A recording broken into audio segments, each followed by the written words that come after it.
ঢ্যামনা স্মৃতির বড়া, কি হয়েছে জানিস আমার সাথে? কি একটু বল, আমি তো শুনি। স্যার বলিস নে, দাদু শুধু গাঁড়ে লাঠি নিয়ে খোঁজা দিচ্ছে, আর তারপরে শোন।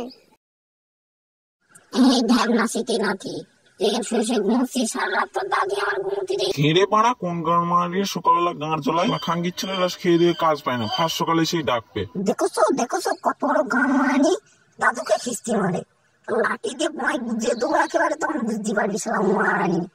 খাঙ্গির ছেলে, তুই আমার সকাল থেকে গাঁড় জ্বালাচ্ছি, তোর গাঁড়ে লাথি মারবো। তুই যেমন আমার গাড় দেখেছিস, তার গাড়ে লাথি মারবি, জীবনে তো বাপের গাড়া দেখিস নি, তা আমার গাড় দেখবি কি করে? কাল রাত্রি ময়নাদের বাড়ি কন্ডম চুরি করতে গেল কেরারে, ময়নার মা এসে সকালবেলা নালিশ করতেছে আমার ঢ্যাবনা স্মৃতি নাতি ছাড়া আর কেউ যাবে না। আর টুম্পাদের বাড়ি রাত্রেবেলা কি করতে গেলি তুই? আরে শালা কালকে ওটা সুধীর মা, তুই এসব খবর কনতে রাখিস রে? আর তুই সেই আমার সেই নানি সাউডির বাড়ি কি করতে গেলি বল রাত্রিবেলা? বুসা থেকে একবার বলবো নাকি? আরে গান মারানি তো সেই থেকে গান জ্বলাচ্ছে, আমার একেবারে টেনশন বেড়ে যাচ্ছে, প্রেশার হাই। আরে সেই থেকে এসে তো আমার প্রেশারটা হাই করে চিন্তা ভাবনা। পালা ঢ্যামনা স্মৃতি, পালা ঢ্যামনা স্মৃতি, পালা ঢ্যামনা স্মৃতি।